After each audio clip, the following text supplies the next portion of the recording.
आणखी एक मोठी बातमी आहे ती म्हणजे नवी मुंबईच्या घरांच्या पुनर्विकासावरनं गणेश नाईक आक्रमक झालेत। त्यांनी रस्त्यावरती उतरण्याचा इशारा दिलाय। 2011 पर्यंतची घरं नियमित करण्याचा निर्णय सरकारनं घेतलेला असतानाच एमआयडीसीनं मात्र 2 दिवस आधीच पुनर्विकासाचा टेंडर काढून चालाकी केल्याचा आरोप नाईकांनी केलाय। एमआयडीसीचे इरादे काय आहेत हे आम्हाला ठाऊक आहे असं म्हणत गरज पडल्यास मंत्रिपद सोडून रस्त्यावरती उतरू असा इशारा नाईकांनी दिलाय। 2011 पर्यंतची जी घरं लोकांनी बांधलेली आहेत ती राज्य शासनाने मंत्रिमंडळाच्या संमतीने नियमित करायचे ठरवले 1500 स्क्वेअर फुटापर्यंत। आणि म्हणून याच्यापर्यंत नोटिसा कोणाला देण्याचा भानगडीत पडू नका। एमआयडीसी तयारी केलेली आहे।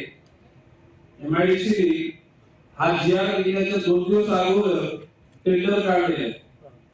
तर त्याची इरादे काय केले इरादे ज्या दिवशी गरज पडेल ना त्याची गरज नाही करतो मंत्रिपद बांधलं